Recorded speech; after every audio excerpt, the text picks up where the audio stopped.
मैंने जो कहा है कि मैं सुपर टीचर बनकर मैं अपने आप को फिर से लेकर आया हूँ। शक्तिमान में जो मारामारी होगी, जो एक्शंस होंगे वो आएंगे। फिल्म तो बन रही है, कौन शक्तिमान बनेगा मुझे ही नहीं मालूम, मैं आपको जवाब नहीं दे सकता। लेकिन मुझे ये लगा कि बच्चों को सिखाना जितना मेरा हक है शायद नए शक्तिमान का नहीं होगा, क्योंकि उन्होंने कुछ नहीं किया है बच्चों के साथ दोस्ती। तो एक ज़माने में मुझे याद है जब मैं शक्तिमान का कॉन्सेप्ट लेकर मैं धीरेन्द्र ब्रह्मचारी के गुरु थे, उनके पास मैं लेकर गया था ये पूछने के लिए कि कुंडलिनी होती है कि नहीं। उन्होंने कहा होती है साहब कुंडलिनी के वो। उन्होंने मुझे कहा था मुकेश जी आप ऐसा कर, 80-90 साल के सीधे बैठे हुए थे, बोला ऐसा करिए मुकेश जी बच्चों को योगा सिखाइए। मैंने कहा देखिए अगर मैं बच्चों को योगा सिखाऊंगा ना सब भाग जाएंगे, पहले उनको दोस्त बनाने दीजिए, चॉकलेट देने दीजिए, उसके बाद जब वो बैठ जाएंगे तो मैं कुंडलिनी की बात करूँ तभी सुनेंगे। कहने का तात्पर्य यह है कि मैं बच्चों को, मैंने 30 साल लगाए हैं, 1997 से 2005, छोटी छोटी मगर मोटी बातें आती थी। उसके बाद हमारा गैप पड़ा 19 साल का। फिर भी मैं समझता हूँ मैं स्कूल के, हिंदुस्तान के ऑलमोस्ट एवरी कॉन्वेंट के स्कूल में मुझे इनवाइट किया गया है और बच्चों से, अभी कल ही मैं जयपुर अजमेर के स्कूल से आया हूँ, प्रेसिडेंसी स्कूल से, और वहाँ भी यही बातें निकली कि बच्चे लोगों को आप थोड़ी सी नैतिकता की शिक्षा दीजिए। मैंने कहा साहब बहुत ज़रूरत है। ये गाना बनाने का तात्पर्य ये था कि चलो पहले सबसे पहले शुरुआत करते हैं। बहुत सी बातें आज बच्चों को बताने के लिए, बहुत सारी बातें। मैंने कहा क्रांतिकारियों का एक एंगल है जो जिसके लिए हम फाइट कर रहे हैं। जय हिंद अभियान में मैं हूँ, जुड़ा हुआ हूँ। हम 8 साल से क्रांतिकारियों को शहीदों का दर्जा दिलाने के लिए सरकार से लड़ रहे हैं। तो मुझे लगा कि 10 में से 8 बच्चों को नहीं मालूम पड़ता कि अशफाक उल्लाह खान कौन था। तुर्रम खान, हम तुर्रम बताया क्या तुर्रम बन रहे हो तुम, तुर्रम खान बन रहे हो। किसी को मालूम है तुर्रम खान एक क्रांतिकारी था हैदराबाद से? नहीं मालूम। बिरसा मुंडा से लेकर जितने भी नाम आप गिनाना शुरू करो। हमने कहा चलो पहेली के थ्रू हम बच्चों से शक्तिमान पूछेगा। फिर मैंने कहा चलो एक काम करते हैं, मैं ही गाता हूँ इसको। फिर हमको लगा चलो शक्तिमान के कॉस्ट्यूम ऐड करते हैं। पहले शक्तिमान दिमाग में नहीं था, पर मुझे लगा कि शक्तिमान अगर बच्चों से पूछेगा तो 97 की मेमोरी ताज़ा हो जाएगी, और वो जो बच्चे सीखते थे उस ज़माने में और आज के बच्चे भी सीखेंगे। इसीलिए ये गाना बनाया है। आज़ादी के वीरों की ये कथा सुहानी लगती है, लाख छुपाया जाए जानी पहचानी लगती है। ये मैंने धृष्टता करके अपनी आवाज़ दी है। और शक्तिमान की जब भी हम कल्पना करते हैं तो मुकेश खन्ना के अलावा हमारे जहन में कोई आता ही नहीं है। आज कई फिल्में बनाने की कोशिश की जा रही है शक्तिमान को लेकर।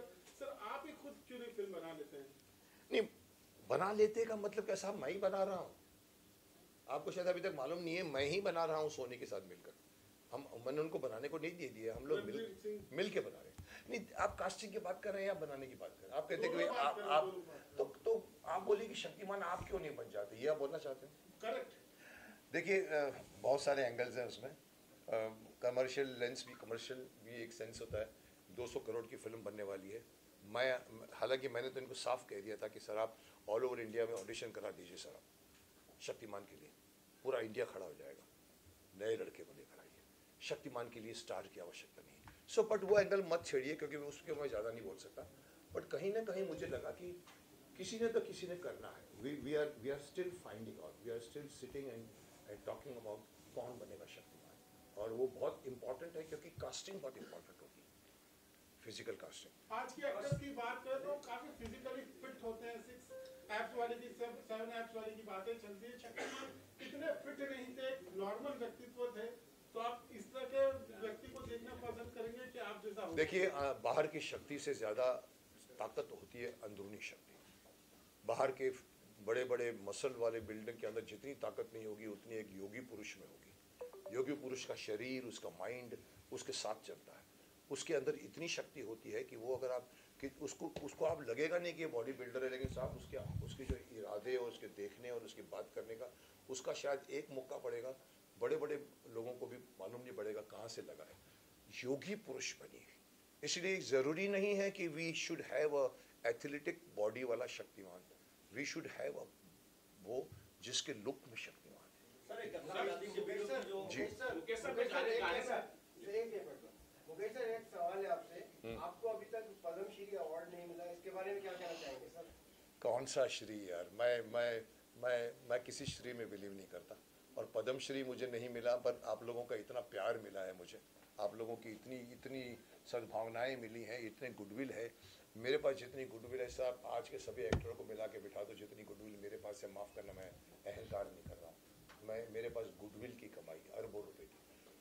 पद्मश्री लिया नहीं जाता, पद्मश्री मांगा नहीं जाता, पद्मश्री दिया जाता है। जिस दिन किसी को लगेगा कि मुझे देना है, चांदी की थाली पे मुझे अगर देंगे फिर भी सोचूंगा मैं, क्योंकि मेरे लिए कल मैंने एक रिमार्क पास किया था बीच में, मैं चंद्रशेखर आज़ाद की जन्मस्थली में गया था और मैंने वहाँ पर प्रेस को कहा था कि जो ये भारत रत्न का अवार्ड है चंद्रशेखर आज़ाद जी को दे देना चाहिए आपको, और ये भारत रत्न का मान होगा, चंद्रशेखर आज़ाद जी का मान नहीं होगा। सो डिजर्विंग कैंडिडेट को मिले, मुझे मिले ना मिले वो मैं नहीं सोच सकता और ना मैं मांग सकता हूँ। मैं सर, मेरा एक गाने को लेके ही सवाल है जी। जो गाना अभी देखा, गाना बहुत बेहतरीन है, बच्चों को लेकर है।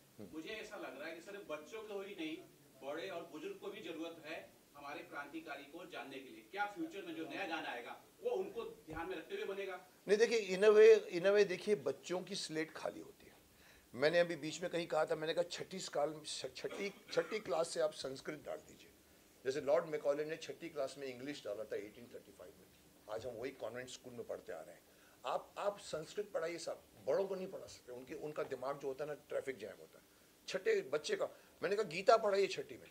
सो बच्चों को सिखाने के माध्यम से, मेरे को किसी ने कहा अरे साहब मुकेश जी, छठी में गीता डालेंगे तो बच्चों को गीता क्या समझ में आएगी? मैंने कहा नहीं आएगी ना, माँ बाप से पूछेंगे। अगर माँ बाप को भी नहीं आएगी, कुछ माँ बाप ऐसे होते हैं शायद उनको भी पता नहीं होते, तो वो अपने दोस्तों से पूछेंगे, अरे मेरा बच्चा पूछ रहा है मुझे बताओ यार, अदरवाइज मुझे बुरा लगे। So that this is the way you will teach Gita to everyone, which is the most essential element of today. जिंदगी का जीने का तरीका गीता सिखाती है। अफसोस की बात है कि हम दुनिया भर के अलग अलग फिल्में देखते हैं, लिटरेचर पढ़ते हैं, हमारे खुद के संस्कृत में बने हुए न वेद पुराण, न उपनिषद, न रामायण, न महाभारत पढ़ते हैं। पढ़ के देखिए साहब।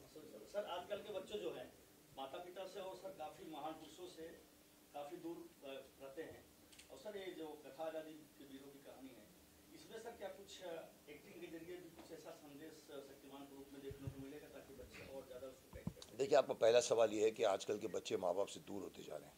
ये मैं अभी भी बोल रहा हूँ, रिपीट भी कर रहा हूँ कि आजकल का बच्चा गूगल का दोस्त बन गया है। आज ना वो अपने माँ बाप से पूछता है, ना टीचरों से पूछता है, वो गूगल को पूछता है, अरे मेरे पेट में दर्द हो रहा है मैं क्या करूँ। They have dependent so much on this thing. तो उसके बच्चों ने जो माँ बाप से नहीं सीखते, न बैठते हैं, उनको हमें तैयार करना पड़ेगा। Gaana is the most sweet medium to teach. हम पद्य में गद्य में सिखाएंगे, डायलॉग्स होते हैं, किताबें होती हैं, कहानियाँ होती हैं, लेकिन एक बहुत ब्यूटीफुली गाना बन जाए, वो गाना आपके दिमाग में घुसता है। तो ये नॉलेज जो हम देना चाहते हैं, ये क्रांतिकारियों के नाम की सिर्फ बच्चों के लिए नहीं है। Let this become very popular.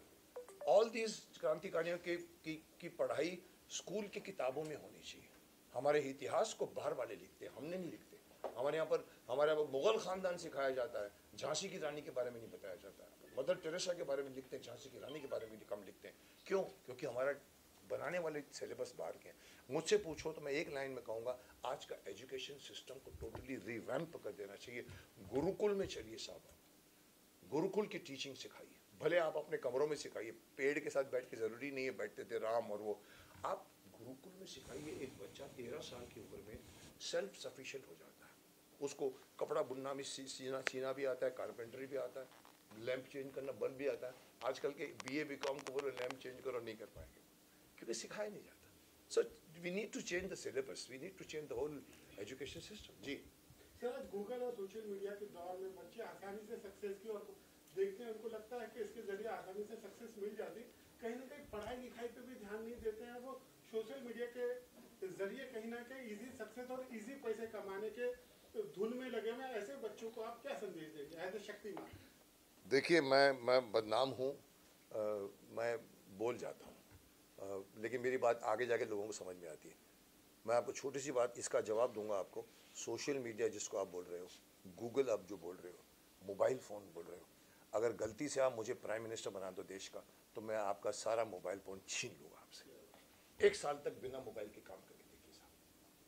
STD phone, हम मनाली से उतरते थे कुल्लू में फ़ोन करने को, STD बूथ। आज बाथरूम में बैठ के बात कर रहे हैं। इससे बाहर निकल के 1 साल बोलिए, आप ग्राउंड फोन से बात करिए। आपके घर में होता ना एक ढिंग ढिंग ढिंग ढिंग करने दीजिए। आजकल का एक लड़का लड़की से अपने गर्लफ्रेंड से रात को 2:30 बजे चादर के अंदर फोन करके बात करता है। सर बंद हो जाएगा, बाहर आके बात करो। माँ बाप भी सोए पड़े, अरे कैसा है तू, हिम्मत नहीं पड़ेगी उसकी। सिर्फ बिगड़ना यहीं से शुरू होता है, माफ करना। मैं आज के बच्चों के खिलाफ नहीं हूँ, लेकिन कहीं ना कहीं कमान नहीं है किसी, माँ बाप की कमान हट गई है। तो गूगल और सोशल मीडिया, मुझे पूछो तो इस सदी का सबसे बड़ा इन्वेंशन है ये मोबाइल फोन। पर सबसे, कौन सा वर्ड यूज करूं, सबसे न्यूसेंस वाला। आप आर्टिफिशियल वर्ल्ड में घुस जाते हो।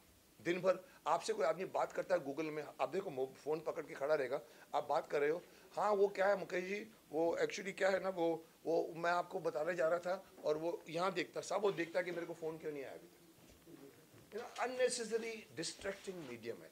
इसीलिए सोशल मीडिया से बाहर निकलो। अगर मुझे दे दो डंडा तो मैं बोलूँगा चल मोबाइल के सारे कनेक्शन बंद कर दो, सारे जो कमाई कर रहे हैं आपके, और आपको सब कुछ सीखना करना पड़ेगा अपने आप से। आप फिर फिजिकल जिंदगी जीना शुरू करोगे। अभी आप आर्टिफिशियल वर्ल्ड में जी रहे हो। जी इनको यहीं से तीर आ रहे हैं, कुछ तीर यहाँ से आने दो। जी बोलिए। Silence please. सोशल मीडिया का काफी ज्यादा प्रभाव है बच्चों के ऊपर। हाँ, तो पेरेंटिंग कैसी होनी चाहिए कि बच्चे, देखिए पेरेंट के अंदर इतनी हिम्मत होनी चाहिए कि देखिए आप जापान में कहते हैं चौथी क्लास तक के बच्चों के एग्जाम नहीं होते। चौथी क्लास तक वो बच्चों को सिखाया जाता है बड़ों का आदर कैसे करना चाहिए। तभी देखो इसलिए जापानीज लोग ऐसे करते हैं, सीख जाते हैं आदर करना। गूगल से बाहर चाइना ने गूगल बंद किया है, हम नहीं बंद कर सकते, हमारे में इतनी हिम्मत नहीं है, क्योंकि हमारे यहाँ पर सिर्फ राजस्व कितना मिल रहा है, टैक्स कितना मिल रहा है, उसमें घुसे हुए हैं साहब। मत आप देखिए यूथ कहाँ जा रहा है। मोदी जी कहते हैं कि हमारा देश जब 25 साल के बाद होगा सबसे ज़्यादा, भाइयों और बहनों, सबसे ज़्यादा युवा देश होगा। साहब मैं पूछता हूँ वो युवा उस वक्त जब पहुँचेगा कितना शक्तिशाली होगा, कितना शक्तिमान होगा, कितना उसके कंधे स्ट्रांग होंगे, कोई देखता है कोई? आज की जो एजुकेशन में जा रहा है बच्चा ए आएगा, उधर पहुँच के 25 साल का भी होगा लेकिन ए हो रहा होगा, आपका देश भी ए हो रहा होगा। क्योंकि फिजिकल एक्टिविटीज़ नहीं, टीचिंग्स नहीं है, योगा नहीं है, खेल नहीं है। बच्चा वीडियो गेम खेलता है। हम लोग किती चोर पुलिस थप्पा मारामारी करते थे, धूप मिलती थी हमको।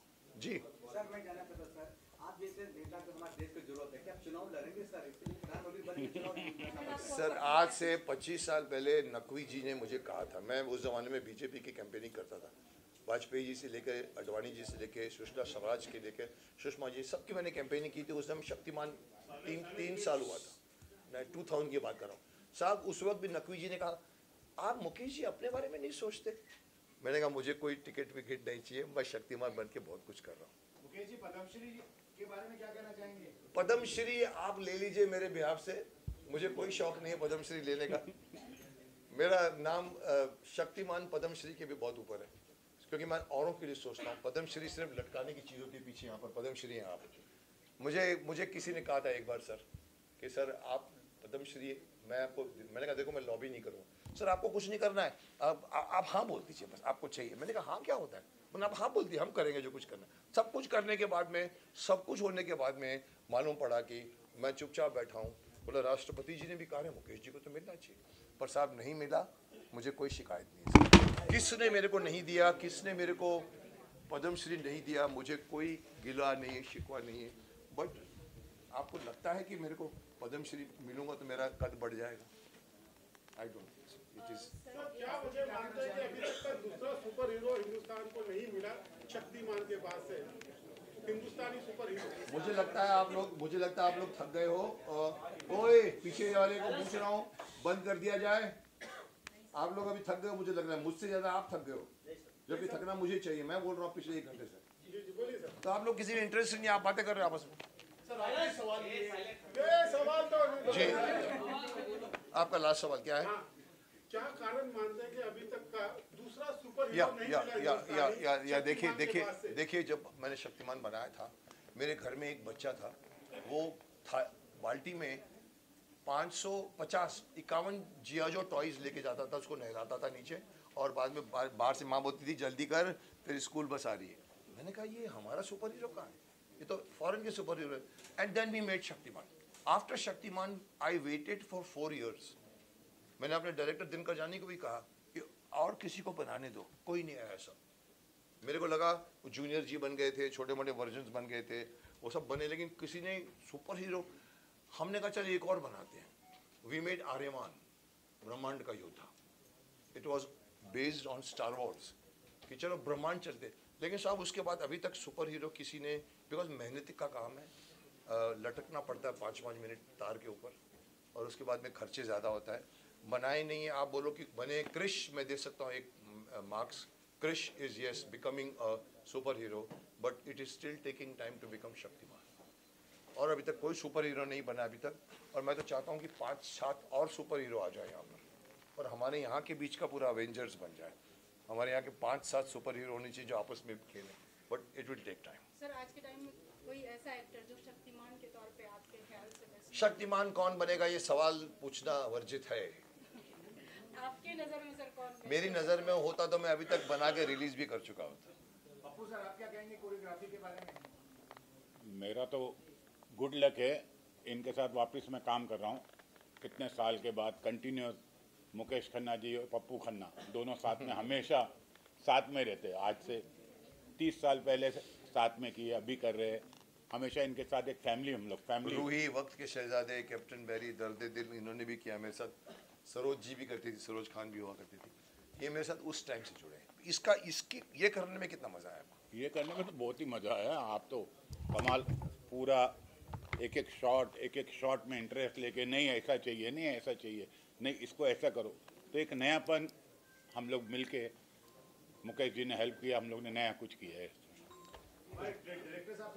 जी समित, कुछ बोलेंगे आप? There's nothing to say much. I was to his fan since childhood. I was a big Shaktiman fan, and I'm actually honored that he chose me to direct this song. And the best part is when we were doing this song, so I asked him कि why are we doing this? There has to be a reason behind doing this. So एक चीज़ इन्होंने जो उस time बोली कि आज के बच्चों को इसकी ज़रूरत है, और हमारा ये गाना देखकर अगर एक भी बच्चा चेंज हो जाता है, एक भी बच्चा सही राह पर चल जाता है, then our song is hit. We are not behind million of views. We are not behind money.